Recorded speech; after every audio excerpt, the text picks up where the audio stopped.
This is the One Thing Podcast, and I'm your host, Dr. Adam Rindy. The One Thing Podcast brings together leaders in functional and naturopathic medicine to discuss actionable information that may unlock puzzles in the areas of gut health, brain health, metabolism, and longevity. Please note, these episodes do not replace the opinion of your doctor. They are not intended to diagnose or treat any condition. Please discuss this information with your provider and discuss your own unique personal health history before adapting this information. Please subscribe to our episodes so that you can stay on top of the most current information in these areas of medicine. Hey everybody, Dr. Adam Rindy. It's so great to be here with you again. I'm so delighted to bring on our next guest, Dr. Candice Esposito.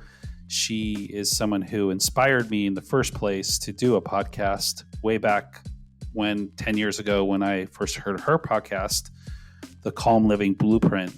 She is now evolved in her work and is doing some really great integrative programs for people struggling with anxiety and anxiety-related disorders. She was on the podcast with me today, and we had a great discussion about the healing trap, how we get stuck in places where we feel like we're not okay and have a difficult time getting to a place where we feel okay with our health and ourself and our acceptance. We talk about the inner drivers of anxiety, and we talk about social anxiety. The conversation went into aspects of modalities that can help with anxiety, also how the root of many illnesses is being out of alignment with our true self, and also how part of illness is related to trauma. She's doing really good integrative work that includes polyvagal theory, also includes aspects of psychotherapy, nutrition, gut health, environmental medicine, and even spirituality and mysticism. So without further ado, I welcome you to this most interesting discussion we had on living calmly. Thank you so much for being here. Please spread the word with this podcast and share it with those that you think that would benefit from hearing this information. Candice, welcome to the One Thing Podcast. It's such an honor to be here with you today. Well, thanks so much for having me, Adam. It's been a long time coming, and I'm so grateful to be here. Yes, we were sharing offline that you were my main inspiration of starting my podcast in the first place, and to my surprise, that it was around 10 years ago when I first heard your podcast, and it was an inspiration to me back then, and I eventually launched my own podcast. So thank you for being a pioneer in sharing this kind of information to people in this format. Yeah, I was touched to hear that. I didn't know that about you, so I was touched to hear that. And it kind of blows my mind to think that I had started the Calm Living podcast over 10 years ago too. It's been a while. Yeah. It was a very soothing podcast for me to listen to during a time when I was really needing that source of inspiration and comfort. So, and then, here we are talking today. So it's quite exciting to me. Coming full circle. Yeah. Well, I'm grateful to hear that you got some benefit from it. Yeah. Thank you. Well, there's so much that I want to discuss with you, and in the limited time we have together. But I think one of the main reasons I reached out to you is you have a really amazing way to encapsulate issues related to anxiety and anxiety-related disorders, and sort of a vision, which is called the Calm Blueprint. And I thought we could just start off with hearing about the Calm Blueprint, what kind of the origin story of Sure. the Calm Blueprint. Yeah. It really comes out of my own personal experience and, my experience over 20 plus years with severe social anxiety. I share about this in the first episode of the Calm Living Blueprint podcast, but it had gotten to the point, it was in my years in university where it was kind of most intense, but it reached the point where, it was all I could do, even just to go out for groceries. I remember going hungry at times because I was just, so anxious and so afraid just to walk a couple blocks down to the grocery store. And so it had gotten to a point where it just kind of reached its head, and I was like, this has got to change. I can't go on living this way. So I made a promise to myself that I would figure things out no matter what. And so it took a while. It was years of trial and error, and me experiencing what I call now the healing trap, where I had this identity of being broken, right, being damaged, not being worthy, that I needed to be fixed. And so seeking out a solution from this practitioner, to that practitioner, this therapist, to this counselor, personal development, self-help programs and tools, and so on and so on. Ultimately getting to a place where I had taken, kind of synthesized or filtered out different tools and aspects from my journey, from those trial and error experiences that were in service to me, that were working for me. And I eventually got to a point where I had people coming up to me and saying things like, "Oh, you change. You seem calm. You seem like a different person." And so that kind of started cluing me into the fact that there had been that shift that had happened, and wanting to share that with others. And so that was the impetus for the Calm Living Blueprint. At that point, I had already kind of been in naturopathic practice, I think, for a couple of years, still early on.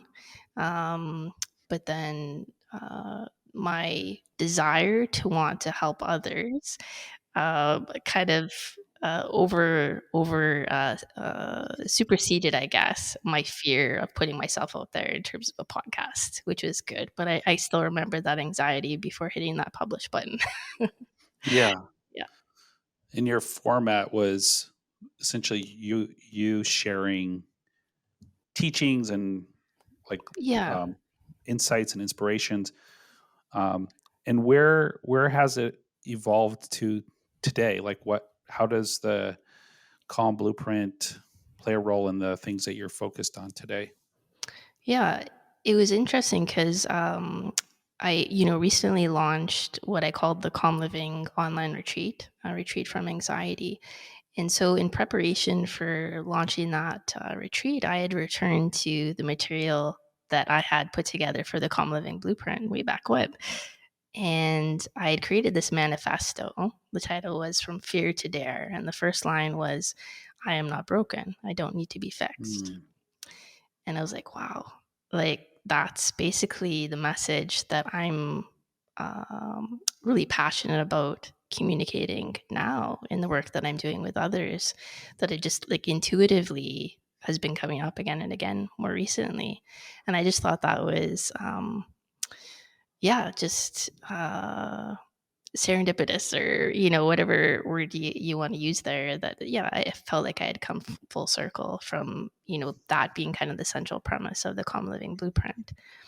So the actual blueprint itself back then was 6 steps.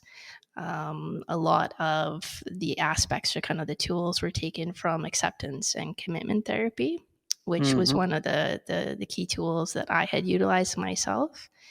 I remember not really resonating as much with cognitive behavioral therapy, the idea of kind of like replacing the negative thoughts with positive thoughts. I was like, well, the negative thoughts just keep coming up. I need a better approach, or a different approach to this anyway. Not to say that that's not the case for others, but just the sense of getting some space, diffusing, from the thought so that you can be in that state of the observer, that part of ourselves that could see the thought or the feeling for what it is, and then act from that place, that kind of place of being diffused rather than all tangled up in the thought, which is Mm, really what causes the problem is that we're buying into this thought that may not even be true, that often is just illusion. And so the Calm Living Blueprint had 6 key steps that were mapped out to help people shift their relationship with the thoughts and the feelings that trigger anxiety. And then the key part of it was really about implementation and taking action so that it's not just something that we're learning up here, but actually putting it to practice. Yeah. very nice.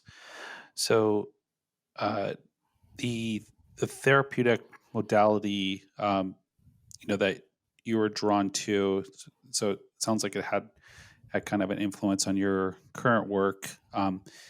What do you think? You sort of mentioned this, but I'd like to go a little bit deeper into that. Like, what do you Sure. think what is the reason in its um, acceptance And and commitment therapy, or right what's often the acronym that's often used is ACT, ACT. act right, Yeah. yeah. And so with acceptance and commitment therapy, what is the reason you feel like it's such a bridge? Is it the fact that it creates, you were saying, like a space of kind of allowing to move through the emotion? What is, like, what do you feel like is the real essence of that type of therapy? Yeah, I think it's partly that. I liked ACT and using that as a tool because I found it was an easy doorway into addressing the thoughts and the feelings, right? So there's the aspect, like I said, of diffusion where you're creating that space between yourself and the thought. So the analogy that's often used is like if you were standing beside a stream and there was, leaves that had fallen into the stream that are floating down. And you imagine the leaf as one of those thoughts. So you have the choice there, not to jump in the stream and, let the current take you versus just observing the leaf as it floats, down the Mm, stream. Um, and so, that felt easier, simpler to me because then you have a choice in each and every moment, whether you choose to buy into that thought, so to speak, accept it as the gospel truth, and act from there, versus saying, I'm just going to let that pass by. I mhm, don't need to get tangled up in that. I don't need to buy into that. It's not in service to who I want to be or the life that I want to live. And to mm. me, that felt really empowering. Yeah, Yeah. Yeah. that And makes with sense. that, yeah. And then the emotion or the feeling side of it is what they call acceptance. Okay. And that's where you're just essentially making space to allow the feeling to be. The analogy that's often used there is if you imagine you're in a tug of war with an emotion monster, and you can't win that tug of war. You can pull as hard as you want, roll that rope up, but you're never going to win. And so the answer is to let go of the rope. So you let go of the rope, you let go of that resistance to trying to do anything about the feeling or the emotion, to simply create space for it. The idea that if you imagine ourselves as the sky being expansive, almost limitless, right? And a feeling is kind of like a cloud, in a storm cloud in the sky. As much as it rains, thunders, pours, eventually that storm cloud will evaporate and the sky remains untouched, right? It's not harmed at all by that storm cloud. And so too with ourselves, right? The feelings, the emotions can never really harm us. And so kind of using that approach, those analogies, those teachings, I find were kind of an easy doorway into dealing with those thoughts and emotions. Oh, that's really profound. And I think I'd love to circle back and kind of talk about the kind of original point that you made, that about the healing trap, because I think Mm. you know, so many people can relate to that. And it's almost like, in a sense, like the hero's journey in a way, Mhm. some of us are kind of born in that kind of realm. It seems, like we're, we're on that journey of trying to get to that place of accepting ourselves, or embracing ourselves, and that we're okay as we Yeah. are. Yeah. So let's go more into that. So, I mean, do you come across people that are sort of born whole and um, that's just kind of, things are good and they don't have their journey, or do you feel like we all have a journey? Mm, that's a good question. I don't know is my answer to that. My sense is, everyone comes into this world as being whole. That's our true nature, our default. That's what resonates with me. And we all have our journey. So Hmm. I think of it more as an and rather than either or. Yes. I think both are happening. Um, yeah, and so I mean, the healing trap to me is similar to what I described in my own personal experience, and I have witnessed this in the clients that reach out to me, the patients that reach out to me. It's being a naturopathic and functional medicine doctor, it's often the last resort, right? People have gone through the conventional medical system, have kind of sought out answers elsewhere. And then, at least, the people that I tend to interact with are like, haven't been able to find answers elsewhere. Can you help me out? And that journey is often one of jumping from practitioner to practitioner with the underlying, I think, belief of I need to be fixed. There's something wrong with me, right? I'm broken. I'm damaged in some way. And I think that, that self-limiting belief comes in from different aspects, or maybe is hammered home um, through environmental influences, developmental trauma, these different sources, right? That maybe kind of layer it down. So part of what I'm really passionate about communicating now, as I said, with the messaging that I'm using, is that health isn't fixed. It's an evolving potential, and I'm starting to use the word health creator, health creation, as opposed to even patient. Mm. Um, One of the kind of the concerning processes that I was seeing in myself as a practitioner. So I speak based on my own personal experience and realizing that I was part of the problem here. But then I also kind of am witnessing this as a trend, I think, in the wellness industry overall, is getting into the relationship of like if you think of the drama triangle, right? So you have the perpetrator, the rescuer, and the victim.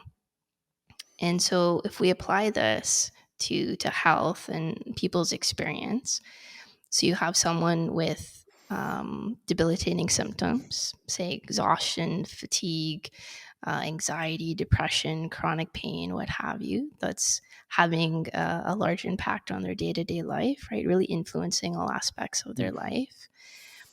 A person in that state is going to be more susceptible to thinking along the lines of victim consciousness, right?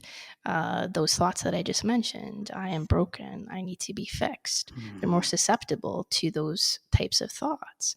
So you get someone in that state, you combine that with, a system, be it conventional system, the wellness industry, holistic, like I said, functional medicine, naturopathy, that then comes in as the position of the rescuer, Mhm. the person with the solution.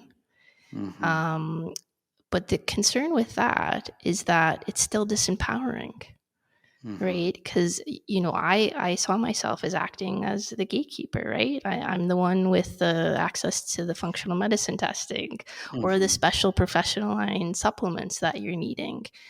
And so is that approach, is that setup any different than, say the conventional medicine setup of handing over a prescription and telling the patient this is, what you need to Mm-hmm. take? It's still one of disempowerment, right? Mm-hmm. To me is very concerning, because I think, well, true holistic health should be self-empowering, right? Mm-hmm. um, and so it was that kind of development that I was starting to see in myself, how I was practicing, even though the intentions were good. It was coming Mm-hmm. from a good intention place, but I was like, Right. well, is this really how I want to work with people? And so that started getting me questioning, even with the language that I was using. Yeah. Yeah. Yeah. I understand what you're saying, and see that play out quite a bit, Yeah. in day to day clinical practice. And um, it's really challenging to disentangle that, because, in a sense, there are expectations on both sides sometimes that these relationships are actually functional, Hmm. and Yeah. that this is the way the dynamic should be. Yes. Yeah. It's set And up within the system to play out that way. yeah, Yeah. yeah. And what's sort of on the other end of the spectrum of that is, um, having partnerships, with providers or other people in your life, or um, people you consult with, where it's supportive. Hmm. So, have you seen shifts in the way that you interacted with your patients, where you felt like there was like this dynamic now that was sustaining for you and the your client and who you were working with, in a way that felt right, felt functional? Yeah. So, I mean, it started with bringing that awareness, right, to the process and how I was interacting, and simply asking, like, is this in alignment to how I want to be, how I want to show up in the world, right? And that's very personal. Um, and so from there, saying, well, what could that look like, right? What would I like that to look like? Setting Hmm. aside any perceived limitations. And that's what really kind of inspired me to get on the track of more the health creation, um, empowering individuals to, step into that role of health creator. Because I really believe each and every one of us are health creators, that, we have the ability to create our own reality and what we want our health and our life to be like, to look like. And that felt lighter to me, even to change the languaging and approach it that way on kind of a practical level, like what that looks like. That was the impetus for creating our online community, which I've called the Health Creators Collective, to support that process, right? To help people become self-empowered, to support them to I guess, learn how to think about it in terms, as opposed to like, this is what you need to do, right? So it's Hmm. more about like the principles and the foundation, creating that really strong foundation. And then you can apply that regardless of what your circumstances or, individual situation is. Yeah. Yeah, that makes a lot of sense, and I think there's so much movement in that area. At least, I'm seeing patients, or health creators want to be more empowered and being more empowered, and Yeah.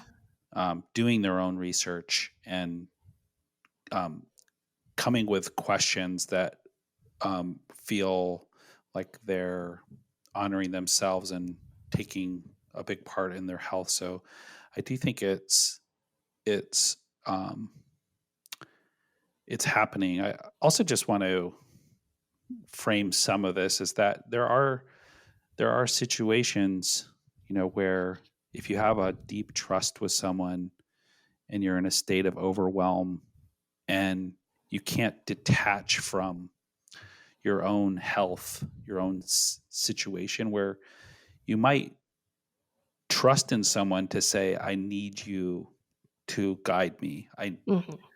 I'm Absolutely. Yeah. I'm inviting you to. Yes. So do you see that? Can you talk more about those situations? Because that seems like in some sense related to anxiety and overwhelm, is that sometimes it's really hard to, be in a state where you can actually Mm, see yourself clearly. yeah. Absolutely.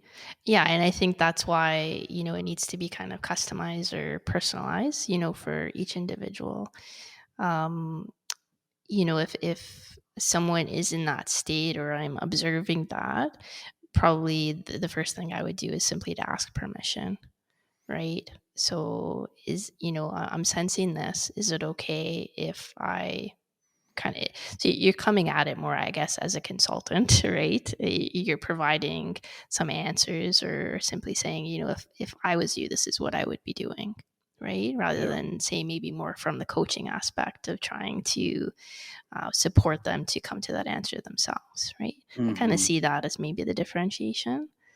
Yeah. And then, one of the first things that I'll work on with a client who may be in that overwhelmed state is the nervous system regulation, right? So they're anchoring themselves back to that ventral vagal or safe place, and then they can act from that place, right? Mhm. So we'll bring in that piece very early on to address that.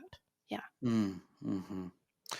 Yeah, it's really fascinating because if looking at this through the kind of the trauma lens and thinking about that, I started in my own practice implementing a an ask for everything I do, like everything I Mm, want to do. So instead of saying, I need you to sit on the table, I'm going to take your blood pressure, I'm going to take your temperature, I'm going to take your heart rate, go stand on the scale, I need your weight, like, no.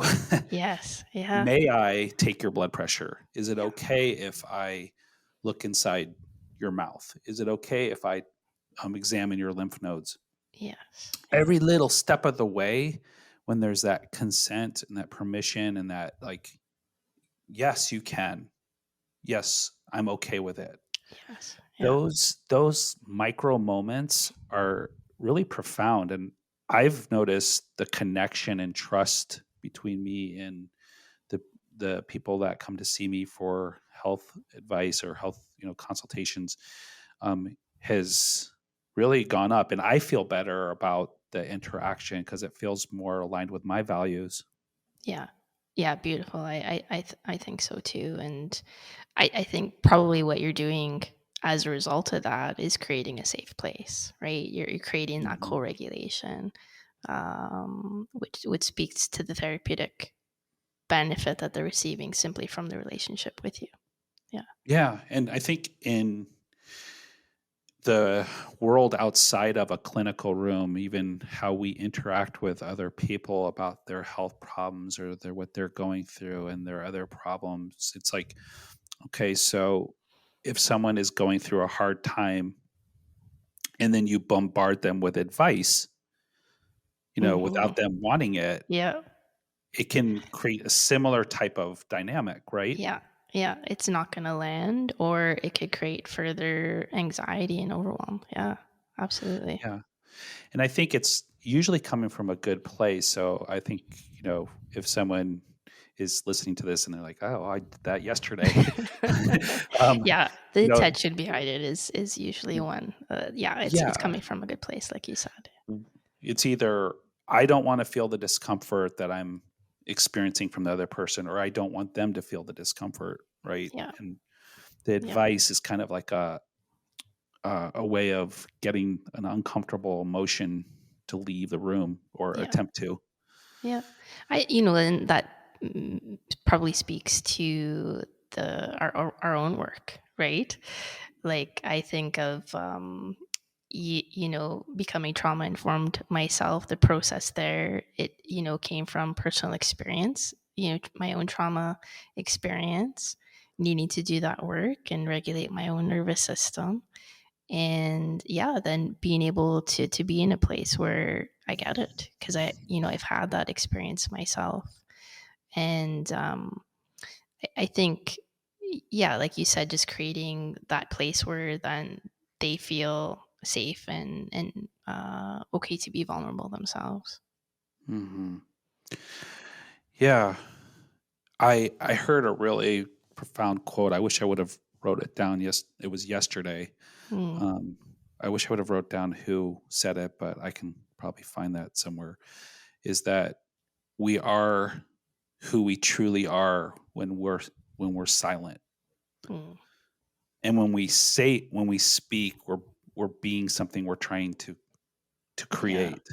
yeah, And so when we're with people and we're listening to them, the best thing we can do to give them ourselves is just be silence. silent. Yeah, stillness. Oh, yeah. I mean, it makes me think of when I first started off in practice and just like preparing for a new patient, like for initial consultation, the copious notes I would take, the research that I would do, the questions that I'd have all, prepped to ask them. And now it's like none of that. It's like I just need to be present. And that's my intention. If I could be present with this individual, like truly present, what needs to come through will come through. And exactly what you're, getting at, I think, in the quote is just that place of stillness where I think within stillness and silence, we're more apt to embody our true selves. And if you can just be your true self with this individual, this other being in front of you, that's all that's needed, really. Yeah. Yeah, and it's healthiest for both people, Yeah, right? for sure. Because you can sustain and show up and be yourself on Yes. any given moment. But if you're trying to be something you're not, that's not Yeah, sustainable. So absolutely. Yeah. Yeah. it's yeah, it's really really profound. And then you think about that prepping, like you said, for the interaction with the patient. I mean, I can Yeah. totally relate to that. Yeah. I remember I remember doing that as well. Like, and then you think about it, like each person that you interact with, like how many unique steps has that person taken Mm, to end up in front of you? mm, It's almost like a miracle. And, to yeah. think that some textbook is going to get you ready for that interaction. It's, I know. it's When you think of it that way, yeah, it's like, what are we doing? Yeah. Yeah, but I mean, it's obviously good to be prepared and know what you're talking about from a standpoint of like basic kind of structure. But Of course. Yeah. Yeah. so so let's kind of look at anxiety a little bit more, and I just curious, with your thoughts about what with anxiety, like what's the opposite of anxiety? Is there a true opposite, or is there any degree opposite of being in the world where you have lack of anxiety? What does that look like? For me, the opposite of anxiety is presence, because I know Mm, when I'm present, it's physiologically impossible to be anxious at the same time. Um, so it's a red flag when I'm feeling anxious or depressed that I'm not present. I'm not in the here and now. So that's what immediately comes to mind when you ask for an opposite. I think it can also look like calm, inner peace, peace from mind.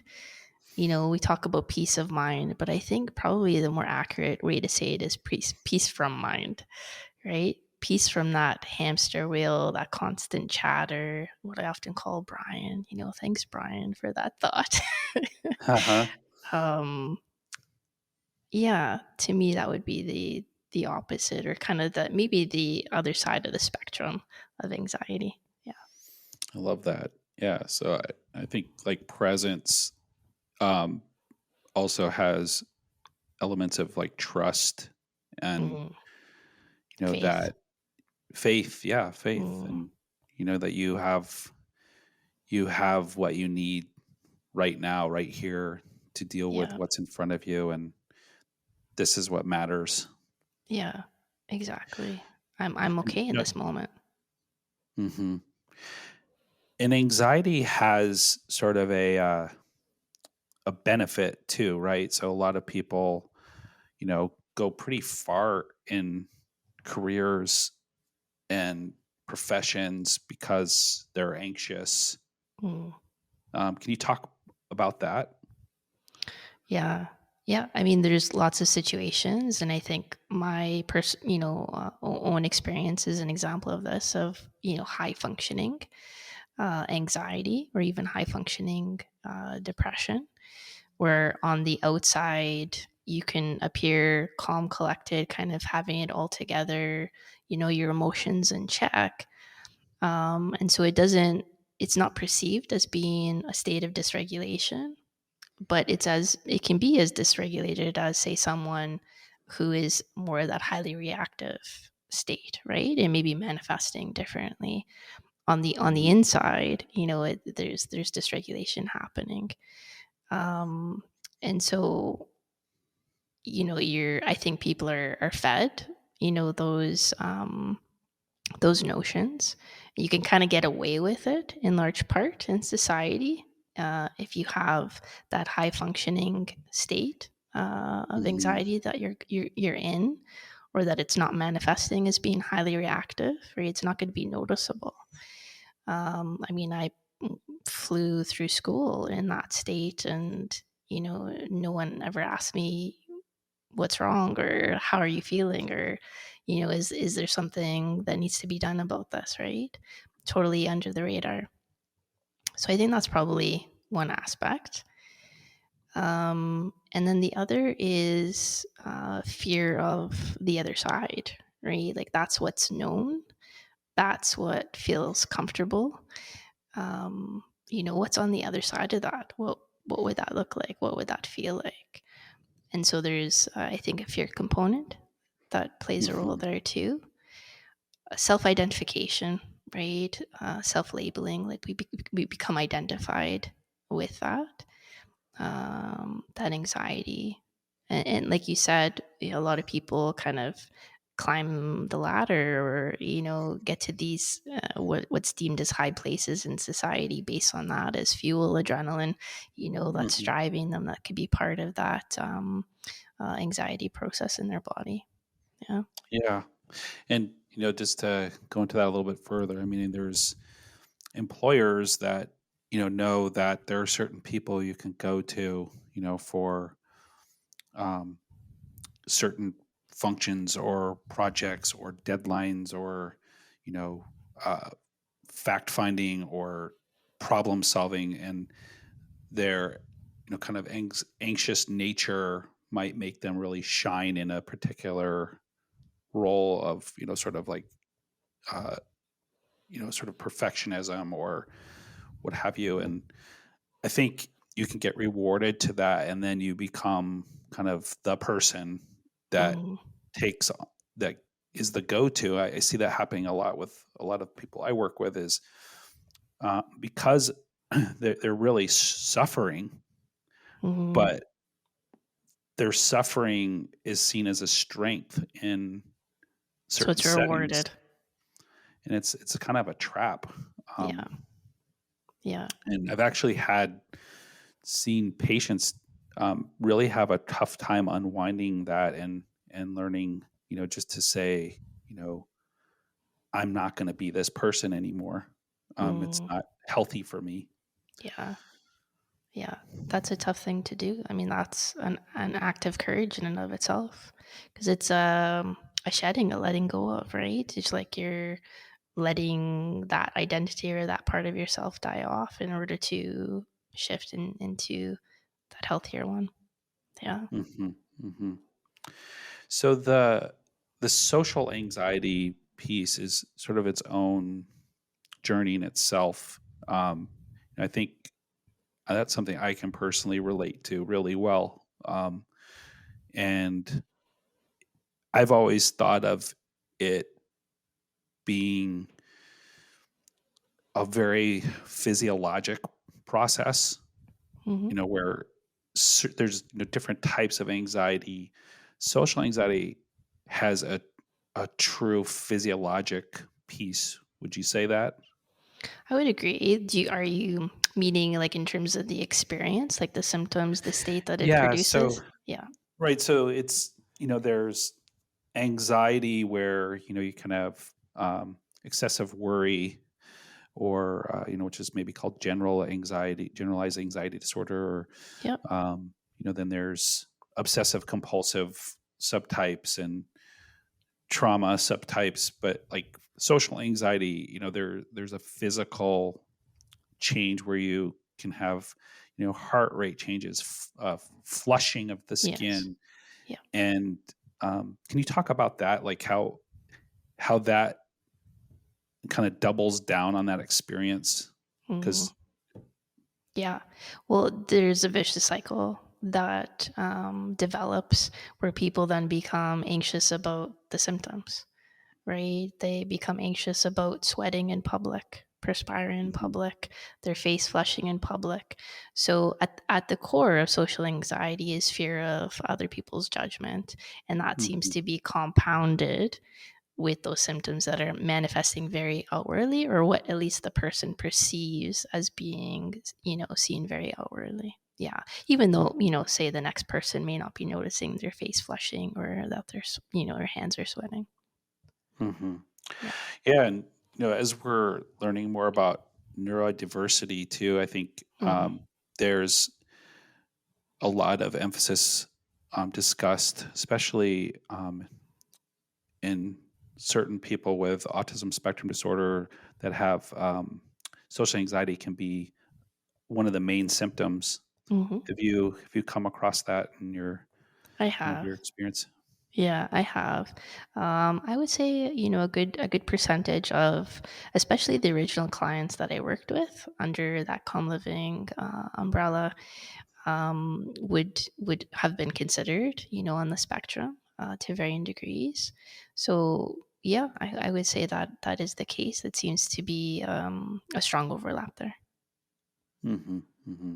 Yeah, and I mean, it just speaks to, I guess, the complexity too of how you can have this symptom that on the one level is manifesting very differently, depending on the person. Like social anxiety for one person may look like withdrawing into a corner, whereas the other person, they could be observed as being like extroverted on the inside, are feeling those panic attack symptoms. So yeah, there's Yeah. a wide range. Right, and some people have learned how to mask, their social anxiety, and you know, it might become across as like a social awkwardness Yeah. versus social anxiety, or feeling socially awkward. So yeah, I think it's, I think that I don't want to get too far from, the essence of what we're talking about as far as moving or moving with this and moving through this. So when you're when someone's kind of landed in this place, um, is there sort of can you talk about the different elements of day to day life of working with some of the things that you teach people with? Is it what are some of the modalities and elements of how people kind of learn from you?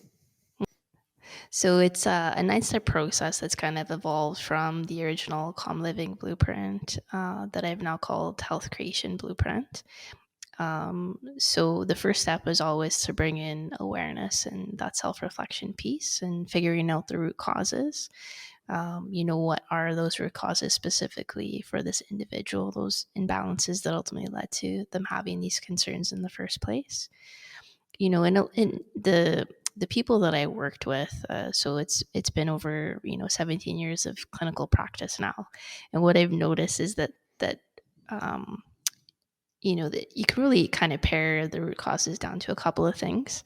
One is trauma that's been stuck Mm, in the body, and two is living out of alignment with um, how the person wants to show up in their life, and who they truly are. And that out of alignment piece, it can look like different things, right? That part will vary, but there's something that's just isn't in honor with who they are. And I find that when we tackle that, the shifts start happening. The nervous system regulation piece is a big one. So the tool that I love to use is the Safe and Sound protocol, which Yeah. was developed by Dr. Stephen Porges. Yeah. I did that training. Yeah, yeah. Yeah. Yeah, so that's an auditory therapy. Very gentle. I mean, I love it. I went through it myself. It was actually the first tool I used after I was on the other side of that more recent experience with trauma. And so it was my experience working through that, kind of the shifts I noticed in myself that led me to say, hey, I want to get certified in this. And it's become one of the go to tools that I use in practice now. I love it Mm. because people don't necessarily have to get caught up in the story so much. I think a lot of people have experience of talking about their story and having to talk about it again and again, kind of marinate in it, so to speak. And that can be sometimes a source of resistance for people seeking out health, because help is they don't want to have to rehash their story again, or relive that, right? Whereas with the Safe and Sound protocol, it's more about bringing a sense of openness and willingness to the process and just allowing the process to happen. Hmm. It's very eloquent and gentle, which is why I love it. Um, and it being an auditory therapy, it helps to regulate the vagus nerve. Um, and then, we have what happens in session. So when I'm in session with the client and there's things coming up when they feel triggered, we're working on ways to re-anchor them back to that safe state, the ventral vagal state. And that also is, I find, a very empowering process, because then they're learning those tools and techniques themselves. They can Hmm. take that and then use that to maintain the gains they've made after the protocol is finished. Hmm. With the functional medicine and naturopathy background, we always look at the gut. Right. So, healing the gut is a given. Looking at the possibility of toxins in the body, and going through a drainage and detoxification process is a given. So those are usual key steps that we walk people through, more at the physiological or physical level. And then I incorporate kind of elements from a process that I've worked through called dream porting. It's kind of based on a little bit of alchemy and mysticism thrown in there, but more that spiritual component of alchemizing those self-limiting beliefs, turning that into things that we can use to kind of fuel the action that we take to create that life that we want to live. So it's Mm. it's it's a bit of a blend of naturopathy, functional medicine, elements of my learnings from acceptance and commitment therapy. So kind of the psychosocial models, along with a little bit of magic and mysticism thrown in there too. I Yeah, love it. yeah, So great. Yeah. That's so holistic, and it's it it seems like, and it probably you probably tweak it as you go, as yeah, it's an ongoing kind of ongoing yeah. process. Yeah, I consider it to be evolving as well in evolution, and more recently bringing in elements of kind of quantum biology and bioenergetics, which I'm really excited Mm. about. And kind of for myself, I approach that more from a beginner's mind. I don't claim to be an expert in those fields whatsoever, but they excite me, and I'm very curious about them, and I can definitely see the potential that they have too.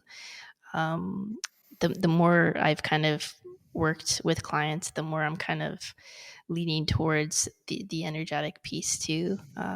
So getting back to people being out of alignment, often it's happening at that energetic level Yeah. or spiritual level. And I think if we're approaching it from a truly holistic place, we can't negate that. We can't ignore that.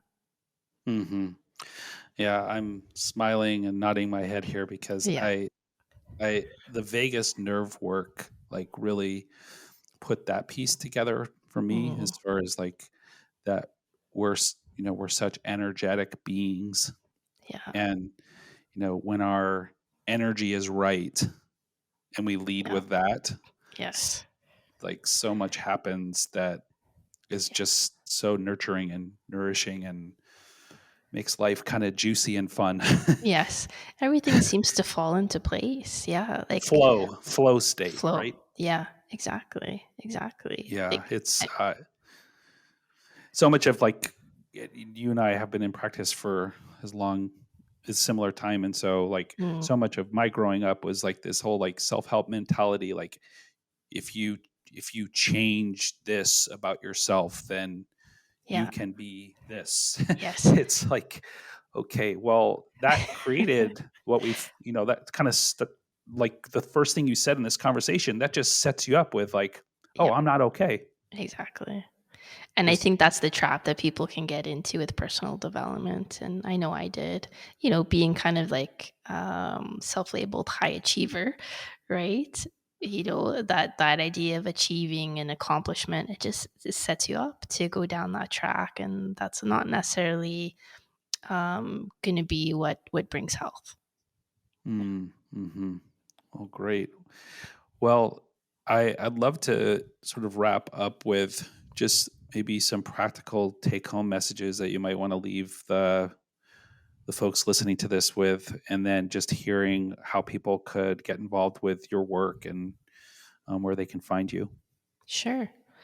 In terms of practical advice, the thing that I always go back to that I'm kind of constantly remembering to ask myself is, am I heeding my soul's cry?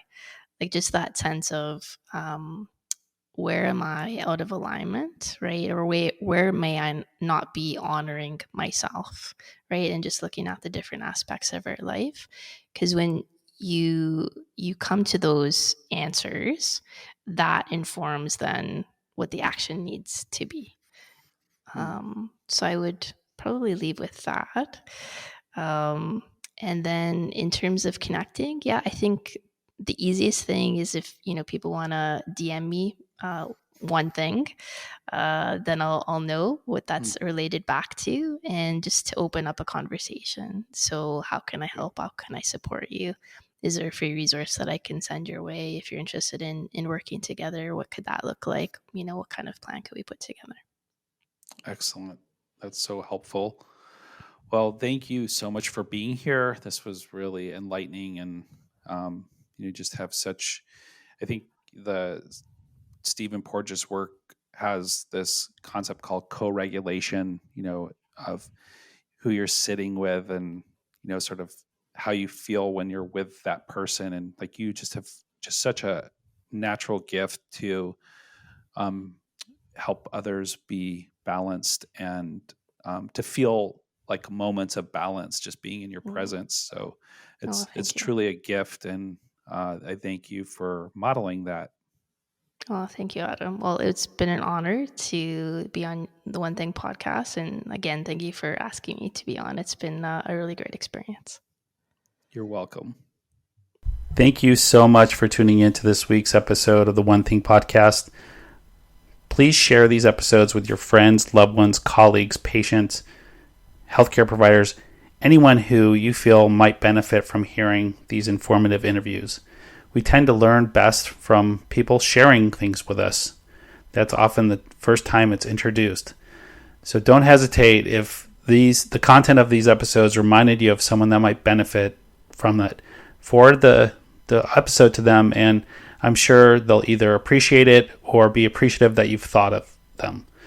So once again, we'll look forward to seeing you next episode on the One Thing podcast. And again, much appreciation for you being here with me.